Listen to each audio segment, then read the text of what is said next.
Hello everyone and welcome to our Small Business Secrets to Smashing Sales season, coming to you live from International Towers at Barangaroo.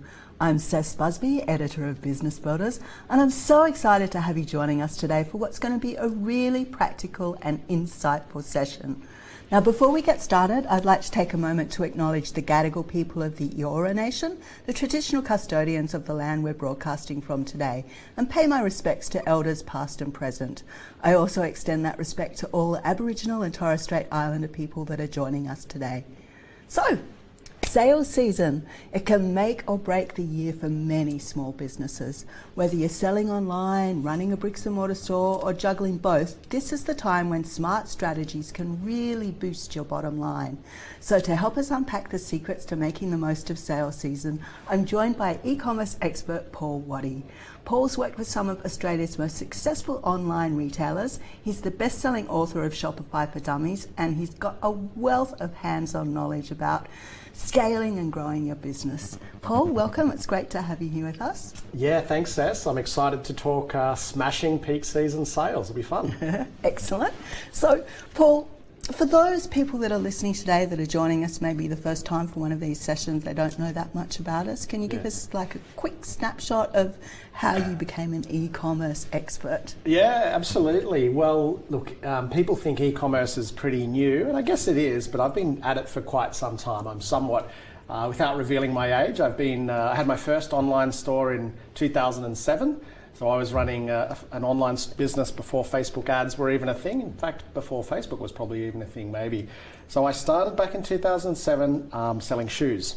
And I initially had 5 retail stores, and I was wholesaling to David Jones and so on. And it was all very hard. It was a lot of hard work, and it was hard to get a competitive advantage over some of the stores. So I, like many people these days, thought I'll give this online thing a go. And I really loved it, and I started selling on my own site, but also on Amazon and eBay and Groupon and Scoopon and Catch, and anytime a new marketplace would launch, I would get on there. And I really liked the idea that you could bootstrap a little bit, you could be clever and make some traction, find customers, and it started becoming profitable. And fast forward quite a number of years later, I now coach online brands through my Business Learn e-commerce. I coach people how to start, as well as coaching bigger brands as well. So I'm right in the e-commerce space, and as you mentioned, wrote a couple of books on e-commerce, and absolutely love it. So e-commerce is absolutely my jam these days. So what about for small businesses? When it comes to sales season, what are the big mistakes that you see happening? Yeah, I think there's a few key ones, right? I think a lot of small businesses go in and they kind of get really excited about peak season, and I think they probably discount too much, Cec. So I think discounting's okay, particularly if that's part of your business model, but a lot of these smaller brands will rush into really enticing sales. They don't know their product margins, they spend a lot on advertising and logistics and things like that, and then they kind of get to the other end of the month and they say, well, that's great, I've made a lot of sales, but I'm not getting paid. And that's the most common trap to look out for, which I'm sure we'll probably touch on today. So how early should businesses start getting ready for things like Black Friday, Click Frenzy, Cyber Monday, all of the shebang? Yeah, well, look, I spoke to the owner of Who is Elijah, which is a great online business this week about Black Friday. He said, I've been planning this since July. Now, look, as a small business, I don't think we need to be in there in July, and I don't want to encourage brands to take their eye off the ball in the normal months. But look, I think, yeah, you should be absolutely by now, you should have your inventory on order, you should have your game plan mapped out, which again, maybe we'll talk about a little bit today. You should have an idea of your offer. So, realistically for most of us, at least 3 months out, we want to have locked in our orders from our suppliers, know our pricing, and then I think as it gets closer to peak season, October and so on, we can start really nailing our creative and our social strategy and our paid ads and our marketing generally. So we should really be talking to people now. We should start those initial conversations. Yeah, absolutely. I think right now is a good time to sit down for people listening and think about, cool, so how am I going to market this thing? How much money do I think I'll make? How much money do I need? What am I going to do on Facebook ads? So yeah, I think now's a good time to start thinking about it and making plans. So you talked about a game plan. What's a winning strategy look like for a small business tackling sales season? Well, I think get your inventory right firstly. So we don't want too much of it because we'll run out of money, and we don't want too little because we'll move through it, and then what will happen is we'll have this terrible hangover in sort of December, late December and January. January really starts to suffer. So I guess have the right amount of inventory, which if you're importing from China, without going into all the details, is probably about 3 months worth of forward cover. So whatever your sales are going to be for that quarter, you should probably be landing that now. So that's a little tip for you. I think, get your marketing budget right. About 20% of your target sales should probably go into marketing, give or take, depending on your margins. And I think you should start getting really good creative ready. So creative, by that I mean your videos that you're going to do, your user-generated content, your employee-generated content. I think, start to think about having a nice range of options that you're going to roll out as advertising. And of course, we'll talk about it today, but get your email marketing, your SMS, make sure your website's ready, all of those key things. So there's a lot of time, you've got plenty of time now to do it, but you want to start thinking about it. Yeah. So how important is looking back on past sales season data to try and work out what your strategy might be? Yeah, that's a great question. So if you're lucky enough that you've been going for more than a year, you should absolutely look back at last year and say, okay, so how much did I have to spend on ads to get this revenue? How much stock did I have this time last year? Do I need more than that? Do I need less than that?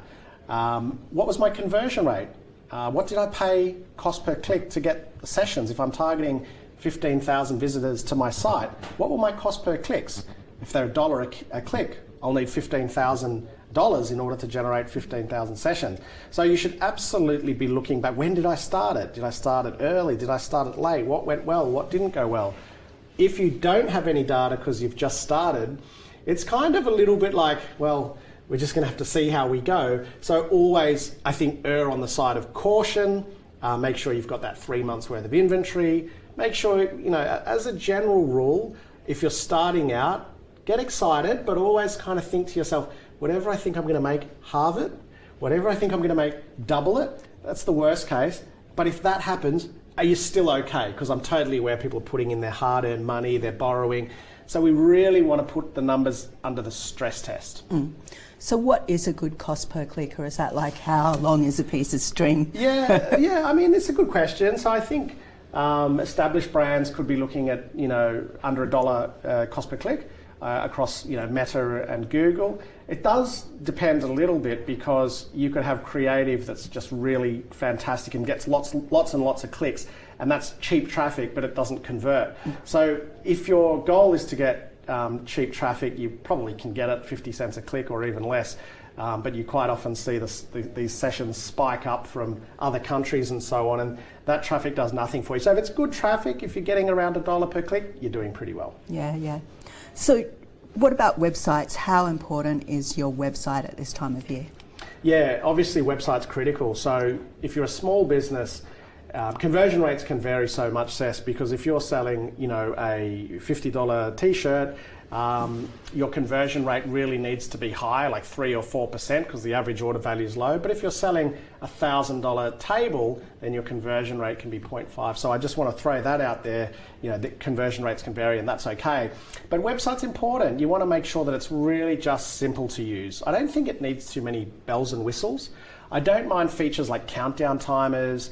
For those that use Shopify, a little tip for you is I love the Notify Me app. That's an app that sort of says, hey, we're launching in 3 days, click this button and we'll notify you when that product goes live, and you can really generate hype, and hype is really important. You've got to do the marketing before you want the sales, not after. We'll talk about that today. But clean website, doesn't need to have a complicated user experience. For some of you guys who might sell 1 or 2 or 3 products, hero products, you might actually consider just primarily using the homepage. So it's sort of like, well, I'm on the homepage, I can do everything I want, I can buy the product, check out the brand, look at some videos. And the reason I say that is because most of you will have bounce rates of more than 50%, which means that 50% or more of people that hit your site will not even click once. So I guess the objective is to get people to buying and to checking out in under 3 clicks. So simple, clean, not over the top, nice, clean user experience.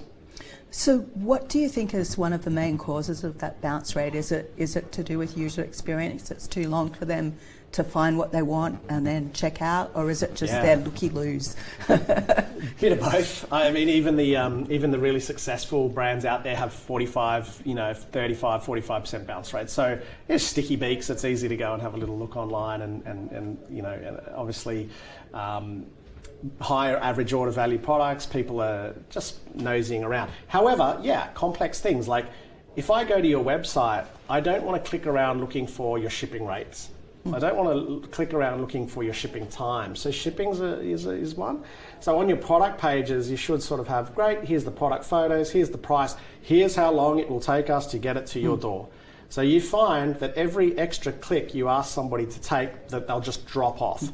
So just all the information. I don't think you need overkill. I don't think you need about us on that, but you do need to have the price, the shipping times. Keep it really, really simple. Take a leaf out of Amazon's book. When you go onto Amazon, the first thing they say is, you'll get it tomorrow, and here's the price, and here's some reviews. Great, perfect. Yeah, for sure. And that seems to be becoming more and more important with consumers. Like, I think even just yesterday there was a Deloitte report about retail holiday shopping, and the biggest things were, people want fast, they want convenience, they want to know how where the shipping is coming from and how fast it's going to get totally. In America now they're saying the term is they want it same day or faster. Same day or faster. Same day or faster. So we sort of think in Australia, we're like, okay, well, 4 or 5 days maybe isn't good enough. So absolutely, whatever you do in e-commerce, just do it fast. Yeah. Is that same day or faster? Is that like within the hour? I kind of didn't know what he meant by that. This was a guy from Walmart, and he was saying, you've all got to get to same day or faster. I mean, is that under 3 hours? And I guess that's the Amazon effect. That's where they're all heading. So that changes consumer behaviour. So if you think, oh, my customer doesn't need that, think again. Amazon is changing those expectations. Yeah. What about those big marketplaces then? Should people be putting those in part of their strategy, thinking about how they're going to be also selling via things like Amazon or? I think you have to. Yeah, Temu's a tricky one because they're very low on the price that they're selling for, which makes it hard actually for retailers. However, and you can as an Aussie sell on Temu actually. That's a good point, Sess. But look, the short answer is yes, and here's why. Australia will follow the US path, and in the US, these marketplaces are 65% of total e-com. In fact, more people search for products on Amazon than Google. More brands spend more advertising money on Amazon than they do on Meta. So I think you should. And if you look at Amazon, it's gone from nothing to $10 billion in predicted sales. Your customers are on Amazon, guys, and if they're not, they will be tomorrow. And particularly for you small businesses who might have high minimum order quantities, and you think, oh my God, I'm only small, I can't move through this stock. Great, put it on an Amazon, put it on The Iconic has a marketplace, Baby Bunting has one, Barbecues Galore has one, Harvey Norman has one. You should be looking at marketplaces, particularly as you're starting out. Yeah, so drop shipping, there's something to be said for that. Absolutely, with those great brands there is, I think, in that, and it adds a bit of prestige. Oh yeah, we're stocked on Harvey Norman, we're stocked on David Jones. They all have marketplaces. It gives a bit of cred to your new brand and trust, which is something that when you're starting out, you don't have. So it's a good way to get that trust. We've had a few questions come through, so I'll just quickly ask one of them. Siri is asking, do you think offering free shipping over a dollar amount changes the conversion rate? Absolutely it does, yeah. So the first thing about that is, one, do you have the margin to support free shipping? Don't just do it because your competitors are. But so where you want to be is, if I sell this jacket for $200 and my free shipping threshold is $400, I'm asking someone to really stretch up another $200. They won't do it. In fact, what they'll do is they'll say, oh, I'm paying $200 and I've got to pay for shipping. They'll abandon the cart. Whereas if you say, right, we'll give you shipping at $200, $210, $220, we'll give you free shipping. What I'll do is I'll buy the blazer and I'll buy the tie. So as a general rule, you've got to test it because it doesn't always work out this way. But as a general rule, try and place your free shipping threshold about 20% over your average order value. So it's just a nice little upsell.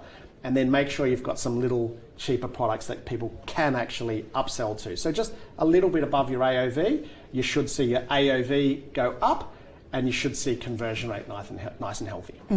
So what would some tips be for you in terms of checkout then to make it simple and easy for people to convert? We've mentioned the free shipping. What else would you be thinking about? Yeah, as a rule, we sort of say leave the checkout alone, because it's the money page, right? So you don't want a lot on the checkout. And if you're using Shopify, Shopify's default checkout on most of their themes is just fine.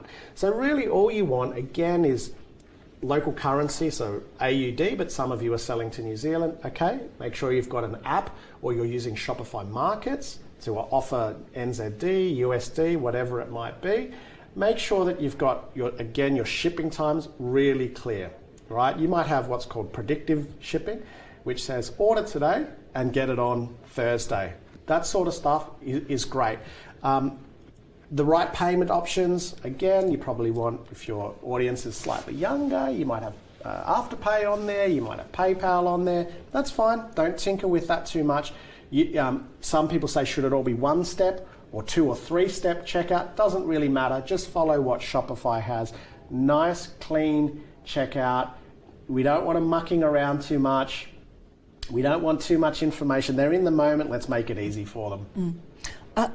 Are you seeing more of a shift to buy now, pay later, particularly from that younger generation? Yeah, I mean that happened, 5 or 6, 7 years ago now. And in my time at Showpo, it was actually about, at one point, it was probably more than half of our checkout was coming through buy now, pay later, which is great. But here's the thing on that: they're expensive. So merchant fees typically are 3.5%, and some of these buy now, pay laters are 4.5 to 5% of the transaction. So it is expensive.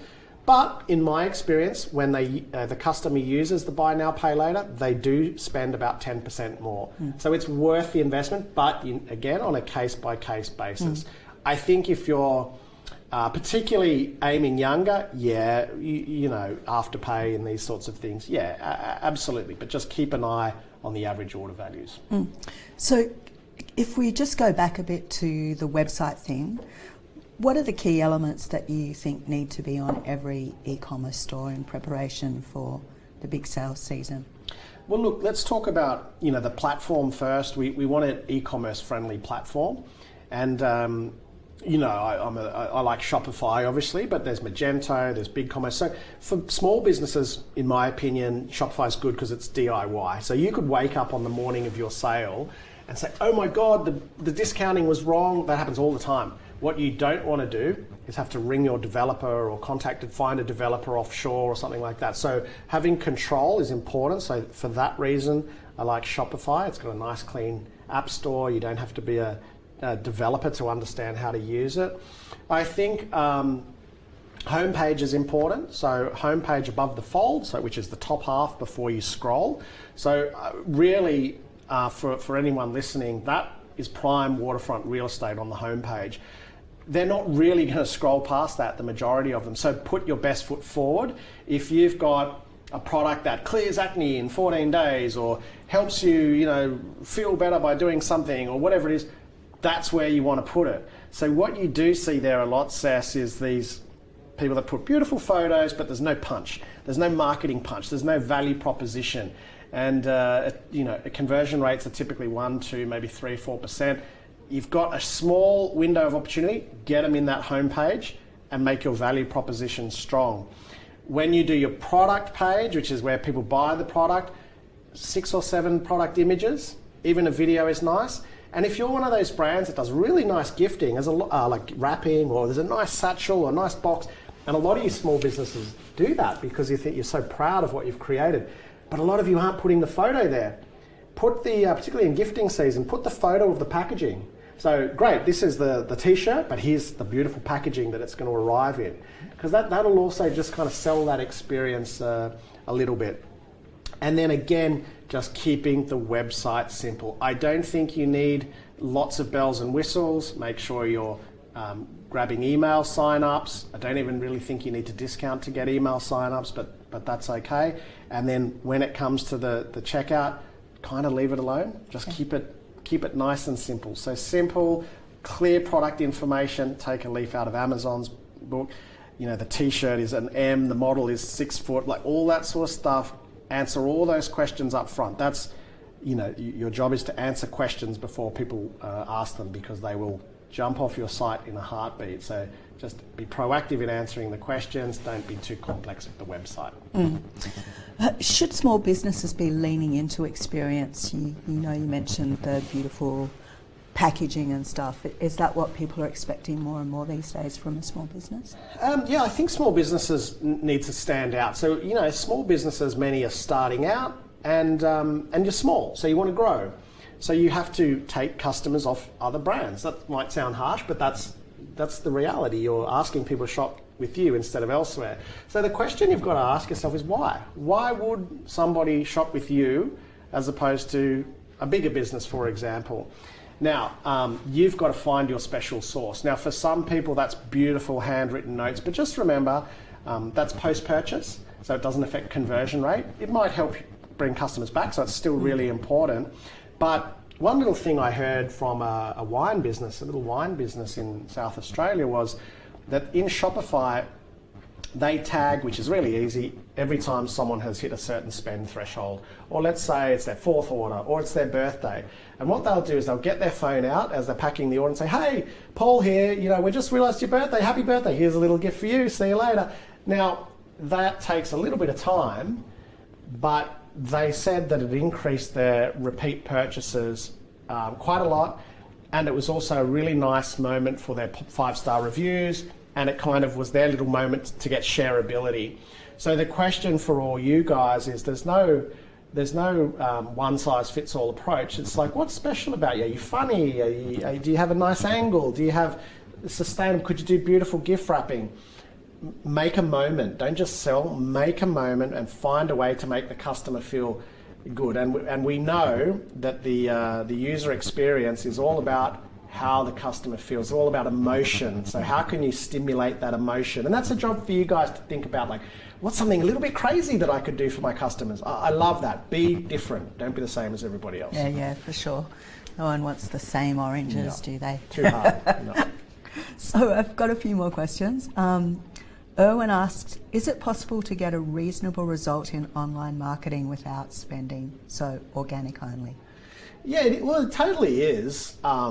But you've got to be special. And so there's two brands that I work with who spend very little, and look, bigger brands. So Budgie Smuggler spends very little on advertising because they're great on social. So that's where they get their traffic from. And then when they do spend, it has a really great return on investment. G'd Up is another client who famously made $2 million in a day with no ads. Now, but they've got a die-hard community, which took years to foster. I do come across startups every now and then who come into my startup program and they say, oh, I've made $25,000 this month. And I'm like, my first question is, okay, how much did you spend? And when they say I spent nothing, I'm like, we're on here. Well, this is going to be fine. We're going to introduce some ads and that's really going to scale. So it is possible, but you've got to be, you're going to be in the 1%. So I would ask you, Owen, what are you doing that puts you in the 1%? Because you've got to be special. And they're the brands that excite me the most. If they come in and they're like, yeah, I'm making organic traction, that's the best way. Prove yourself organically and then introduce the marketing and you will scale. If you're the other way around and you're only making sales because you're advertising, as they say, the true test of a brand is what happens when you turn your ads off.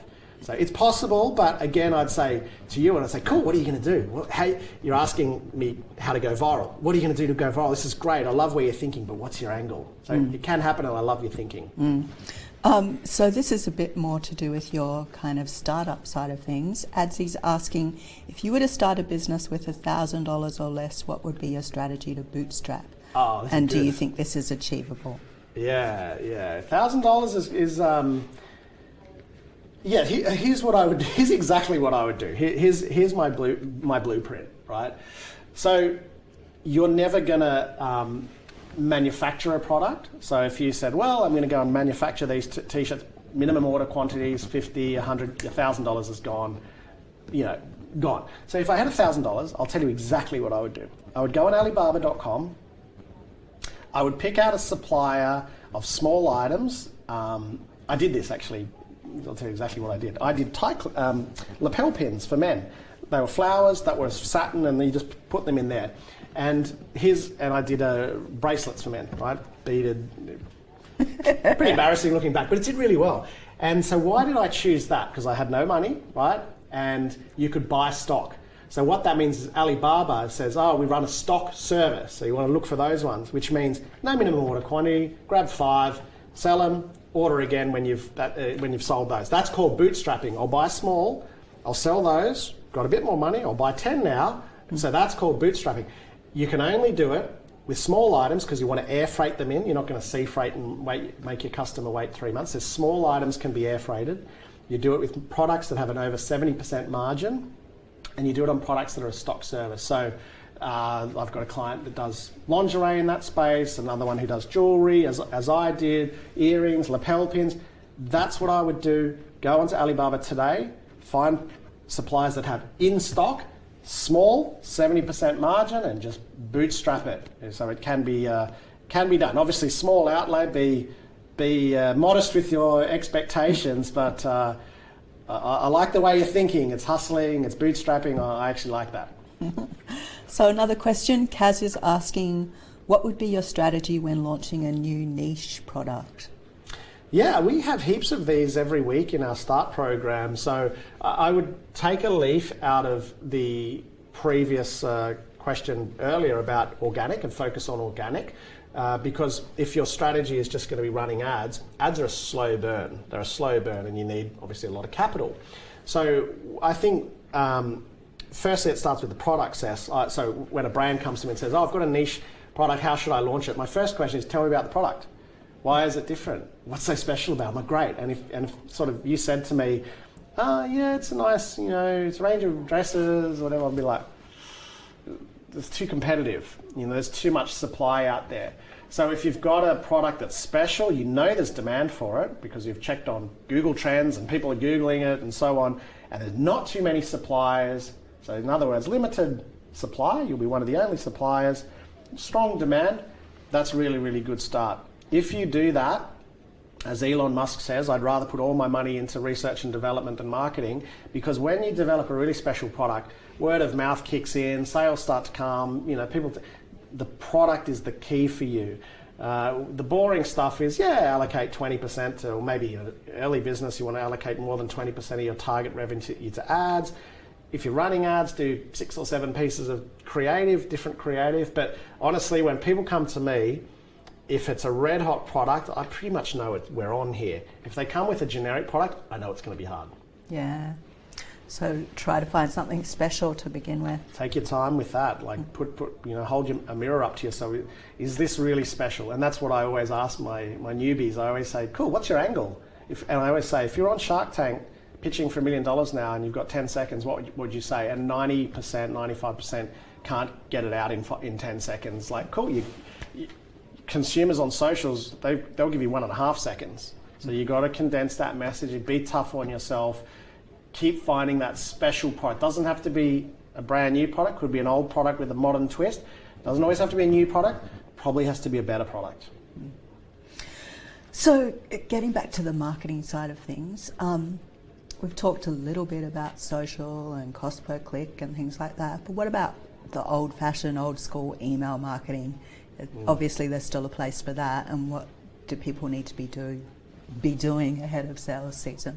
Yeah, there's a huge place for that. In fact, you'll often see that when you launch your sale on Black Friday, or these days 2-3 weeks before Black Friday, the emails that you send will scoop in the majority of your revenue. Now, Meta will take the attribution, that's fine, but I go back to the G'd Up example, all of their revenue comes from email and SMS. They don't do a lot on paid media at all. I'm all for a balanced approach, by the way, but look, for email, I like Klaviyo because, again, it's pretty easy to use. You can sort of set it up yourself. If you need an expert to help you, it's really not hard to find one that's cost affordable. And what you want to be doing is doing a bit of lead gen. So you don't want to be sort of telling people, hey, we're on sale today, and it's a big shock to everyone.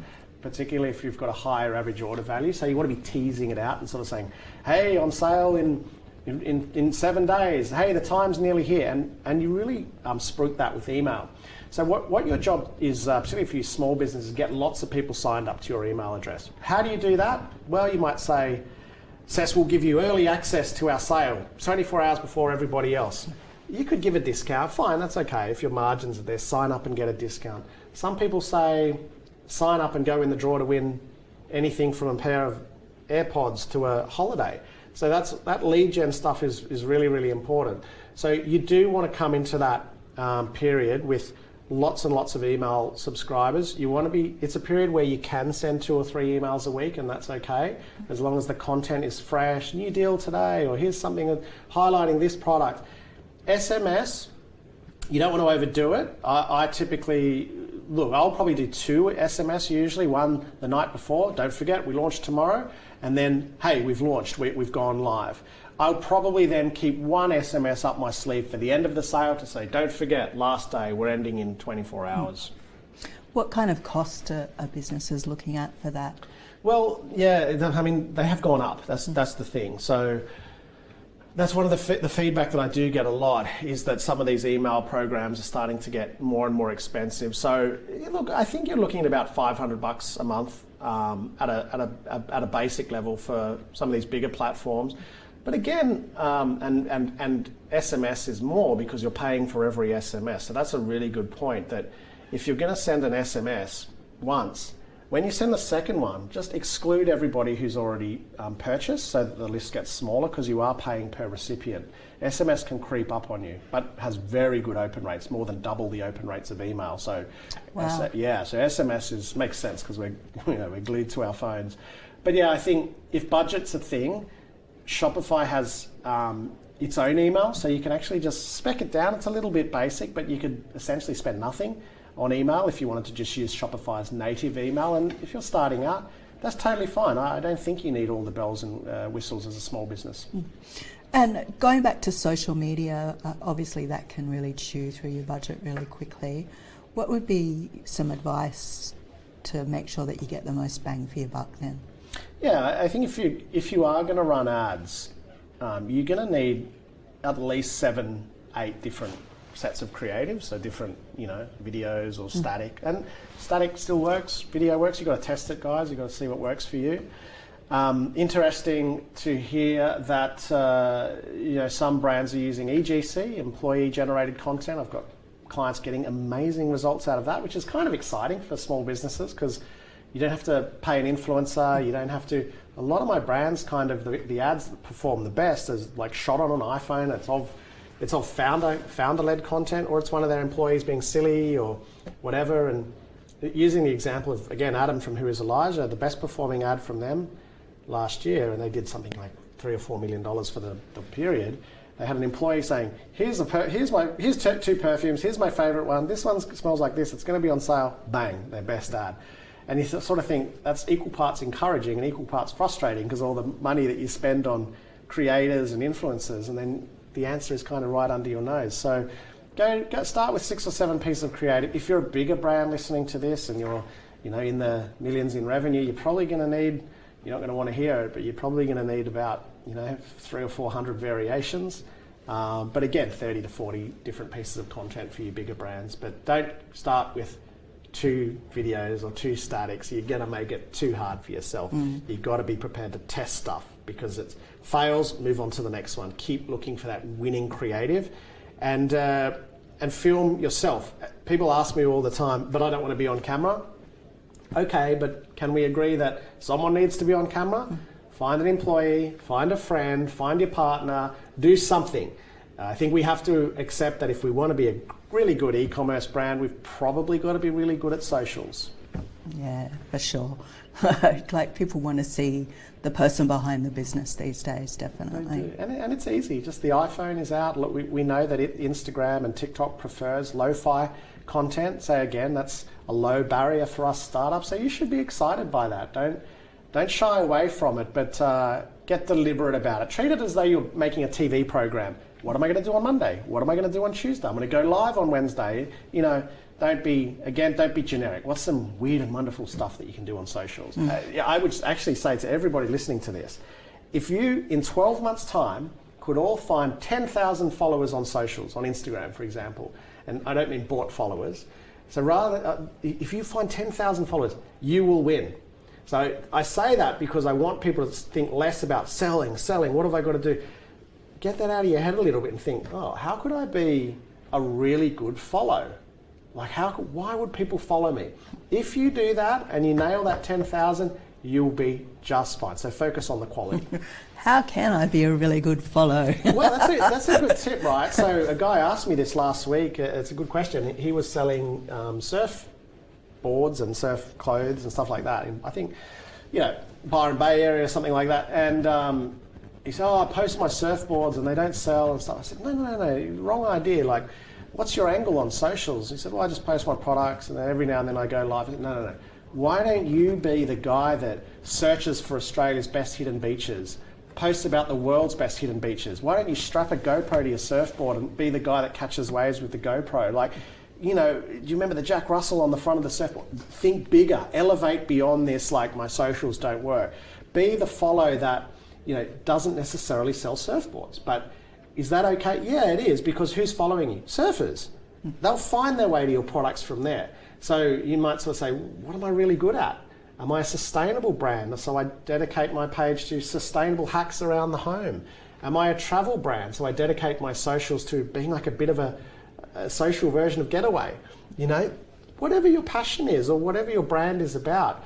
One of my leather clients does leather handbags, and so I said, why don't you be the leather mythbuster? Because he goes into factories in China. He says, oh my God, these Italian factories are actually in China. I said, great, be the mythbuster, the leather mythbuster. So, find your angle. Don't worry about selling. Focus on being a good follow first. Yeah. So I've got a question from Kaz again. She's asking, what would you say to businesses that don't have a website and only a social media channel? Good idea or terrible? Terrible. Terrible. That might not be the answer Kaz wants. Probably not. Look, I think I'm going to give you two conflicting answers here. Look, you need a website because it's trust, right? I mean, if you're doing well and you don't have a website, you're doing well on socials. I'm really excited about that because I'm like, well, give you a website, you'll grow even faster. So there's trust. Also, you might be surprised to hear that typically maybe half of your traffic and sales will come from socials. There's a lot of people still coming from Google, from organic Google listings, from a podcast, from word of mouth. So you're just cutting off a few channels there. But I will actually give you a bit of support here and say that in 10 years, I've got this feeling that websites will be more and more redundant as things like TikTok Shop come in and we could be sitting here going, buy this jacket now, here's a link, just click on it. So I do think social commerce is the way forward, but at the moment I think you're cutting off other channels by not having a website. Now, can we go back to something that you mentioned at the very, very top of the conversation, and that was stock and inventory management, because I think there's nothing worse when you go to a sale and the thing that you want gone in 5 seconds. Like, there's so many disappointed customers there, and then also so much loss for you as a business. So what would your tips be in terms of systems and processes to make sure that you've got the right amount of stock for when sales happen? Well, you just nailed it actually, Sass, because a lot of brands will actually frequently be out of stock, and they sort of don't know how to reorder, or they don't know when to reorder. That's maybe the biggest problem in e-commerce, is the lack of inventory training that we all have, because we all come from different backgrounds. But you nailed it. If someone goes to your store and you're always out of stock, guess what? Your conversion rate is low. So actually, here's a little tip, is if you have a low conversion rate, maybe it's under 1%, and people are always saying, I need to change the website. The first thing I look for as a coach is I say, let me check your stock position, because that's actually, pricing and out of stocks are the two big killers when it comes to conversion rate. So, I mean, it's the hardest job in e-commerce. It's called demand planning. And the job is, don't sell out of your best sellers, ever. Never be out of stock of your best sellers. That's the job. But on the other side, don't spend over a certain buying budget. And that's a topic for another day, how much to spend, but don't. So you've got to stay in the middle. It's the hardest skill. There's a bit of science, there's a bit of maths, there's a bit of founder's intuition. But You know, one of my go-tos as a coach when I work, particularly with bigger brands, and they say, I need to grow.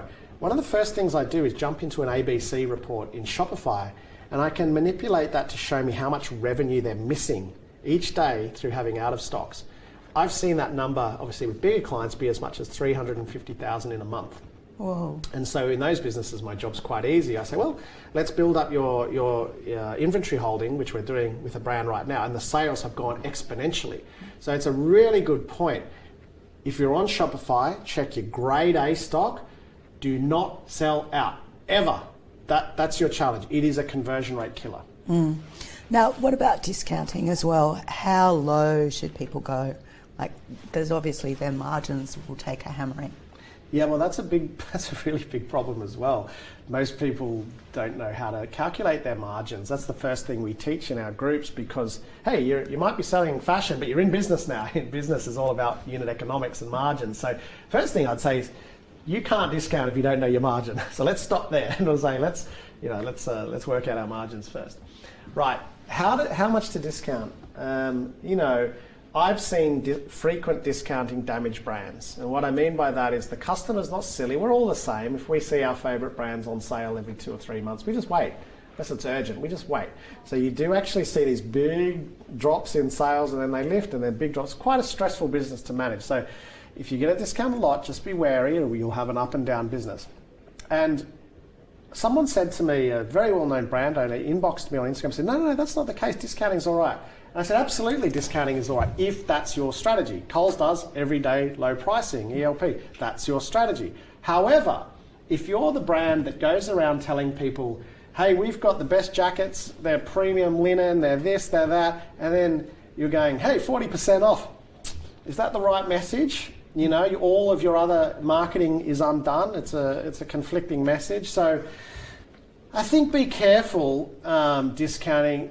June 30, Cyber Week, 2 big ones a year is plenty. Maybe a couple in between if you have to, but try not to do it too frequently because the other thing is it doesn't just find you new customers. What it does is it brings forward sales. We see that in the data. November's the biggest retail month of the year now by far, but guess what? That's also because December has shrunk because the revenue's going into November. So discounting doesn't create new people in the country.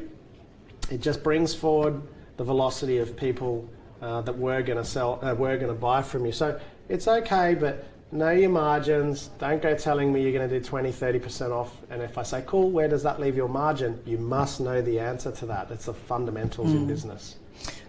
What about just quickly going back to what you mentioned, the jacket, maybe put the tie in. Like, is bundling something businesses should be thinking about during sales season? It's a great way to do it because if you think of an Australia Post satchel, like might be that big, and you can say, oh, put the jacket in, and then the tie goes in as well, and it's a flat 2 kilo satchel, so there's no additional logistics cost for the tie.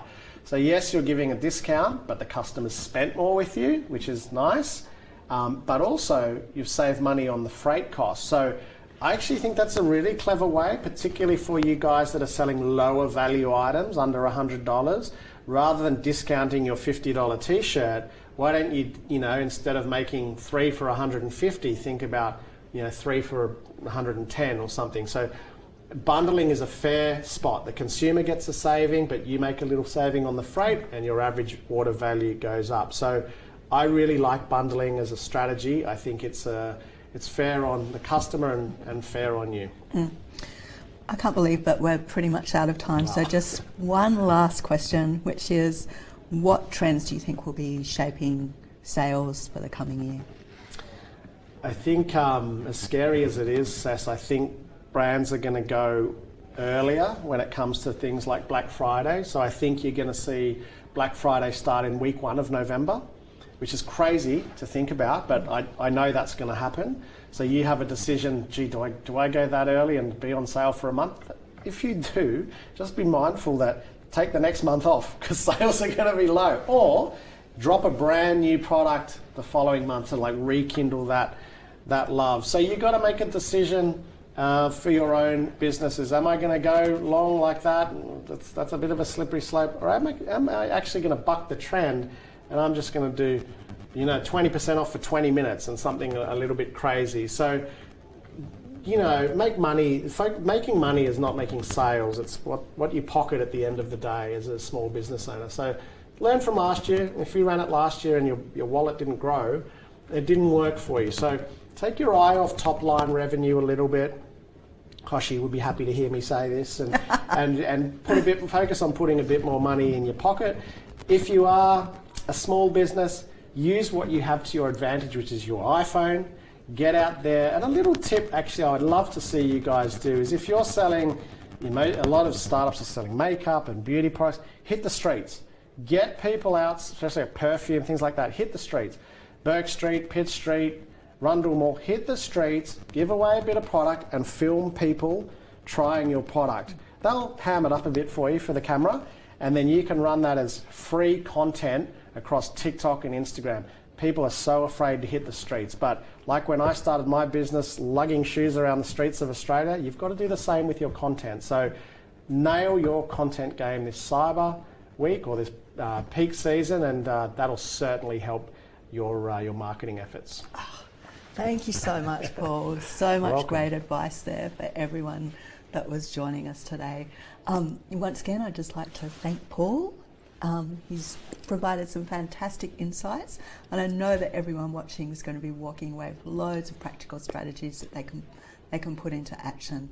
And thank you to everyone who joined us here today. We love bringing you these small business secrets masterclasses to give you actionable advice that helps your business grow. Now, before we go, I want to let you know about our next session, which will be diving into the world of AI with tech and innovation expert Tracy Sheen on Friday, October 10. The topic, small business secrets to mastering AI prompts. And if you've ever wondered how to get AI to work smarter for you and your business, well, this is one that you won't want to miss. Registration will be live later this week, so make sure you head on over to Business Builders or subscribe to the Business Builders newsletter so we can let you know and send you an invite. Subscribe at businessbuilders.com.au/newsletter.